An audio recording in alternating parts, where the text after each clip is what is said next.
ආයුබෝවන් සුබ දවසක් වේවා හැමෝටම. මේ 2026 අප්‍රේල් මාසේ 19 වෙනිදා ප්‍රබල ග්‍රහ මාරුවක් සිදු වුණා. සිකුරු ග්‍රහතුමිය තමන්ගේම රාශිය වන වෘෂභ රාශියට පිවිසුණා. ඉතින් මේ වෘෂභ රාශියට පිවිසීමත් සමග මේ සිකුරු ග්‍රහයාගේම රාශිය නිසා ස්වක්ෂේත්‍ර බලයටපත් වෙනවා. ඉතින් මේ ඊටමත් බලවත්ව තමයි මේ සිකුරු ග්‍රහයා මේ වෘෂභ රාශියේ ගමන් කරන්නේ.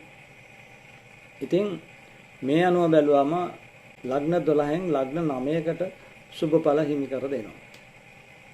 නමුත් මේ වෙලාවේ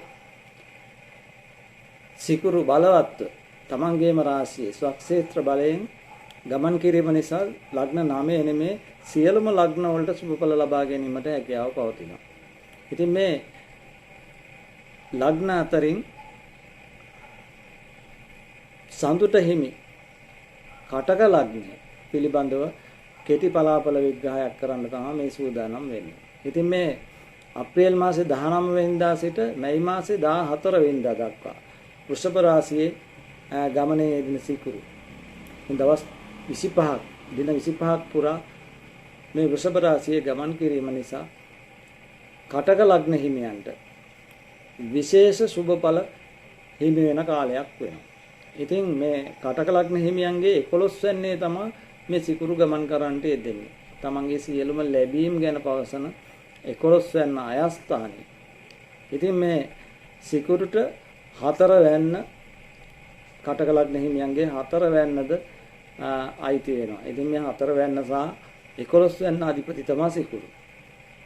සිකුරු 11 වෙනිදේ ගමන් කිරීමෙන් මේ කටක ලග්න හිමියන්ට තමන්ගේ කරන කියන කටයුතු සියලුම කටයුතු වල දියුණුව ඇති වෙන කාලයක් වෙනවා මේ දින 25ක කාලය.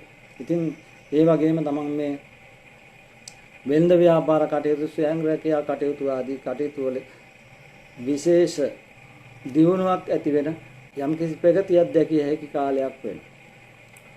ඉතින් ඒ වගේම තමයි කටක ලග්න හිමියන්ගේ 10 වෙනිදේ රවි ග්‍රහයා ගමන් කරමින් සිටිනා මේ සිකුරුගේ ගමන අතරතුර ඉතින් රවි උච්චව තමයි. දැන් පසුගිය අප්‍රේල් මාසේ 14 වෙනිදා රවි මේෂ රාශියට පිවිසුණා. ඉතින් මේ මේෂ රාශිය කියන්නේ රවිගේ උච්ච රාශිය. ඉතින් උච්චව ඊටමත් බලවත්ව දසවැන්නේ රවි ගමන් කිරීමත් ඊටමත් යහපත් මේ කටක ලග්න හිමියන්ට. ඉතින් මේ දසවැන්නේන් කියවෙන තමන්ගේ රැකියා කටයුතු පිළිබඳව. ඉතින් තමන්ගේ රැකියාවල් වල විශේෂ දියුණුවක් ඇති වෙන්නට ඉඩකඩ පවතින කාලයක් වෙනවා. තමන්ගේ රැකියාවේ දියුණුව, නිලතල උසස් වීම, වැටුප් වැඩි වීම, ඒ වගේම නව රැකියා බලාපොරොත්තුව සිටිනවා නම් ඔන්න එයාට නව රැකියා ලැබීම ආදී දේ සිදු වෙන්නට හැකි ඊටමත් සුබදායකම කාලයක් හැටියට සඳහන් කරන්න පුළුවන්. ඔබ අලුතින් යම්කිසි ව්‍යාපාරයක් ආරම්භ කරන්නට හිතාගෙන හිටියා. ඔන්න මේ කාලේ ඊටමත් සුසු කාලය හැටියට සඳහන් කරන්න පුළුවන්. ඔන්න ඔබට අලුතින් ඔබගේ ව්‍යාපාරය ආරම්භ කරනවා නම් එහි දියුණුව ඇති වෙනවා. ඒ වගේම එහි වැඩි වාසි අත්පත් කර ගැනීමට ඔබට හැකියාව ලැබෙනවා. නිවාස තැනීමට, නිවාස අලුත් වැඩියා කිරීමට, ඒ වගේම ඉඩකඩම් මිලදී ගැනීමට, වාහන මිලදී ගැනීමට හැකියාව ලැබෙන කාලයක් හැටියටත් සඳහන් කරන්න පුළුවන්. ඔබට අලුත් මිතුරු මිතුරියන් හඳුනා ගැනීමට අවස්ථාව ලැබෙන කාලයක් වෙනවා. ඔන්න ඒ අයගෙන් ඔබට නොයෙකුත් උදව් උපකාර හිමි වෙන කාලයක් බව කියන්නට ඕන. ඒ වගේම ඔබගේ යුග දිවියේ සතුට සාමය ඇති වෙන කාලයක්. සැමියා බිරිඳ අතර සුහදත්වයේ වර්ධනය වෙන කාලයක් හැටියට සඳහන් කරන්න පුළුවන්. ඒ වගේම දූ දරුවන්ගේ දියුණුව ඇති වෙන කාලයක් වෙනවා. ඒ අයගේ අධ්‍යාපන කටයුතු වල යම් ප්‍රගතියක් දැකිය හැකි කාලයක් හැටියට සඳහන් කරන්න පුළුවන්. ඔබත් අධ්‍යයන කටයුතු වල නිරත වන කෙනෙක් නම් ඔන්න ඔබට මේ කාලය තුල එහි ඔබගේ එම කටයුතු වල ප්‍රගතියක් ඇති වෙන කාලයක් වෙනවා.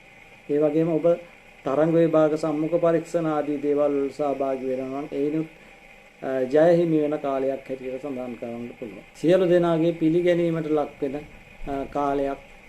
ඒ වගේම පෙර පැවතියට වඩා ඔබගේ ආර්ථික තත්ත්වය යහපත් වන කාලයක් හැටියට සඳහන් කරන්න පුළුවන්. මේ කටක ලග්න හිමි තරුණ තරුණියන්ට යහපත් ආදර සම්බන්ධතා ගොඩනගෙන කාලයක්. ඒ වගේම ඔබ විවාහ අපේක්ෂාවෙන් සිටි අයෙක් නම් ඔන්න ඔබගේ විවාහය පිළිබඳ ඊට වැදගත් කරුණු කාරණා කිහිපයක් සිදුවන්නට ඉඩ කඩ ඇති කාලයක් වෙනවා.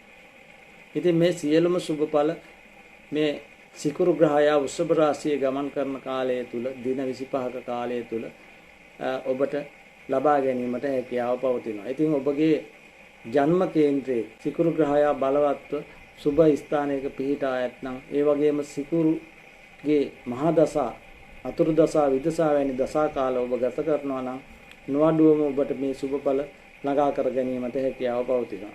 ඉතින් මේ කියු සියලුම සුබඵල කටක ලග්න හිමි ඔබට ලැබේවා. ඒ වගේම ඔබගේ සියලු ග්‍රහ දොස් දුරු වේවා කියලා මම ප්‍රාර්ථනා කරනවා. සියලු දෙනාටම තෙරුවන් සරණයි.